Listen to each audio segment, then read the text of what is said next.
বন্ধুরা welcome back to my channel. আজকে আমরা একটা লং রাইডে যাচ্ছি, নট লং। তো কলকাতা থেকে মন্দারমণি আমরা চলেছি ৭৭ জন riders. Yes, you heard it right, 77। It's a big group. এত বড় একটা গ্রুপ নিয়ে রাইড করার এক্সপিরিয়েন্স আমার তো নেই। দেখা যাক how it turns out to be. এবং সেখানে আমাদের সব সেগমেন্টেরই বাইক রয়েছে, ডিফারেন্ট এজের লোক রয়েছে, ডিফারেন্ট ক্লাস অফ বাইকস রয়েছে। দেখা যাক 77 পিপল টুগেদার তারা কীভাবে রাইডটা হয়। একবার পৌঁছে যাওয়ার পরে তো ডেফিনেটলি এনজয় হবেই, কিন্তু পৌঁছানোর আগ অবধি সেটা দেখা যাক। তো কলকাতা থেকে বেরিয়ে আমাদের কিছু লোক আমাদের কোলাঘাট থেকে জয়েন করবে, কিছু লোক এখানে কলকাতা থেকে যাচ্ছে, কিছু চন্দননগর, কিছু কৃষ্ণনগর, বিভিন্ন জায়গা থেকে লোক রয়েছে। যেটা ফার্স্ট মিটিং পয়েন্ট সেটা রাখা হয়েছিল science city, second meeting point হচ্ছে ধুলাগড়। আমি ধুলাগড়ে যাচ্ছি, তার কারণ আমার এখান থেকে ধুলাগড়টাই কনভেনিয়েন্ট।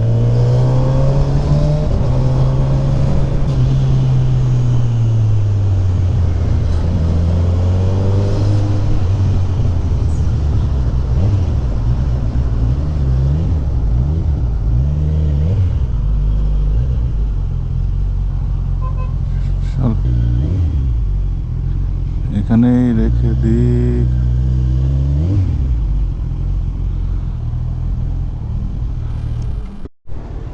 তো ধুলাগড় থেকে জার্নি স্টার্ট হচ্ছে। এখানে টোটাল 3টে সেকশনে ভাগ করা হয়েছে, ঠিক আছে। তো আমরা এখন আপাতত ফার্স্ট গ্রুপে রয়েছি। নেক্সট স্টপ কোলাঘাট, সেখানে আমরা ব্রেকফাস্ট করব। তারপর স্টপ হবে নন্দকুমার এবং তারপর মন্দারমণি।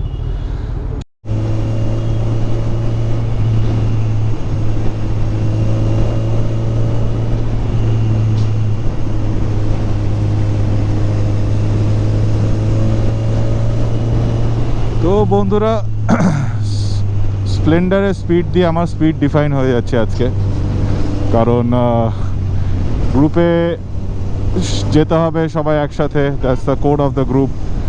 তো সেখানে স্প্লেন্ডার, এসপি 110 এগুলোর স্পিডের ওপরে ডিফাইন হয়ে যাচ্ছে। তো কিছু করারও নেই, এর থেকে বেশি আমি চালাতেও পারছি না।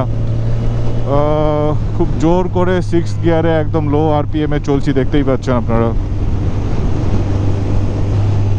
আমি জানি যে আপনারা অনেকেই হয়তো গ্রুপে রাইড করতে চান, বিভিন্ন জায়গায় ট্রাভেল করতে চান, কিন্তু সেখানে তার কিছু অ্যাডভান্টেজেস অ্যান্ড ডিসঅ্যাডভান্টেজেসও রয়েছে।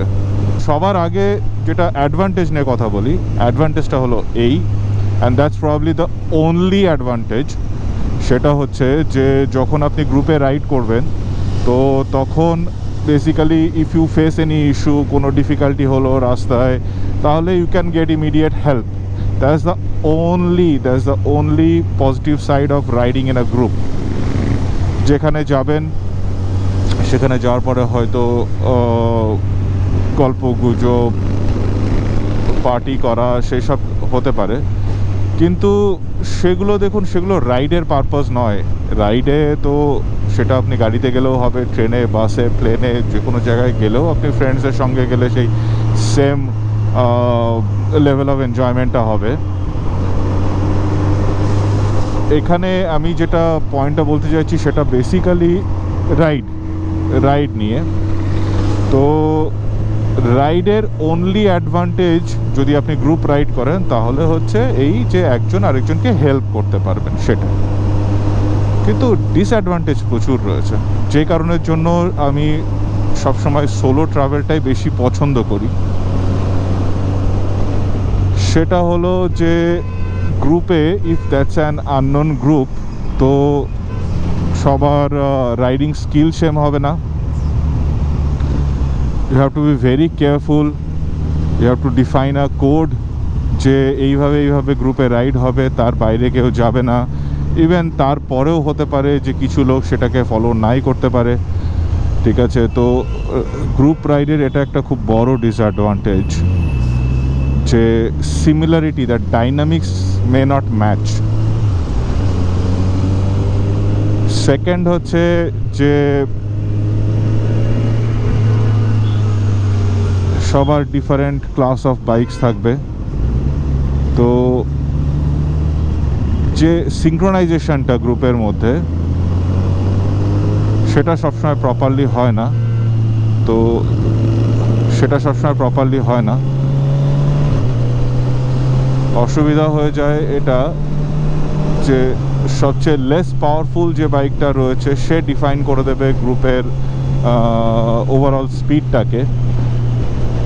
If you are riding very long distance, তো হতে পারে যে যে ডিস্টেন্সটা আপনারা ট্রাভেল করবেন মানে 6 আওয়ার্সে করতে পারেন আপনার রাইডিং স্কিল অনুযায়ী, আপনার বাইক অনুযায়ী। এবার যদি সেখানে একটা উইকার বাইক থাকে তার জন্য হয়তো সেই রাইডটা এক্সটেন্ডেড হয়ে যেতে পারে 8 hours, 9 hours, 10 hours or more. তো এটা একটা খুব বড় ডিসঅ্যাডভান্টেজ। থার্ড হচ্ছে যে you can't stop anywhere you want. Third point যেটা হচ্ছে যে একা রাইড করলে you are free to do anything and everything. আপনার যখন যেখানে খুশি দাঁড়াতে পারেন, যেখানে খুশি আপনি চা খাবেন, খাবার খাবেন, হোয়াট এভার, মানে দ্যাট কমপ্লিট ফ্রিডম। যদি আপনার মনে হয় যে আমি এই গাছতলায় আধ ঘন্টা বসে থাকবো, 1 ঘন্টা বসে থাকবো, you can free to do that. কিন্তু গ্রুপে সেটা হবে না। গ্রুপে ডাইনামিক্স অনুযায়ী চলতে হবে, এবং যে ডাইনামিক্সটা খুব বেশি অ্যাসিমিলার হতে পারে। যদি আমার মনে হয় যে এই গাছের নিচে আমি আধ ঘন্টা বসে থাকবো, আমি থাকতেই পারি, কিন্তু সেটা গ্রুপে হবে না। তো রাইডের যে অ্যাকচুয়াল মজাটা না, সেটা প্রপারলি আপনি এনজয় করতে পারবেন যদি if you are riding solo or with the persons যাদের সঙ্গে আপনার অ্যাবসলিউট সিমিলারিটি রয়েছে। মানে সেটা রাইডিংয়ের ডাইনামিক্স হোক, ক্লাস অফ মোটরসাইকেল হোক, বা যে ফান ফ্যাক্টরটা গ্রুপের মধ্যে, মানে এনজয়মেন্টের যে ফ্যাক্টরটা রয়েছে, যে আমরা এটা করব ওটা করব, সেই জিনিসটা রয়েছে। খুব ইম্পর্টেন্ট হচ্ছে গ্রুপ রাইডে ইন্টারকম থাকা। কিন্তু সেটা যদি না থাকে, এবং আমরা এখন যে গ্রুপের সাথে রাইড করছি সেখানে টোটাল 56 বাইকস রয়েছে। তো 56 বাইকসের মধ্যে সিমিলারিটিটা করা খুব ডিফিকাল্ট, এবং তাদেরকে ইন্টারকমে নেওয়াটাও very difficult. I am saying যে গ্রুপ হতেই পারে, সেই গ্রুপটা হতে পারে 4-5 জন, 6 জন, মেবি 10 জন। That's a very, even 10 people are also like a big group, ঠিক আছে? তো আমার মনে হয় যে যদি আপনি কখনো সোলো ট্রাভেল করেননি, ডু দ্যাট ওয়ান্স। আমি প্রচুর সোলো রাইড করেছি, এবং আমার এক্সপিরিয়েন্স থেকে বলছি যে সোলো রাইড করুন একবার অন্তত, এবং you will get that feeling যে কেন আমি বলছি, দ্যাট কমপ্লিট ফ্রিডম যেটার জন্য আমরা রাইডে যাই।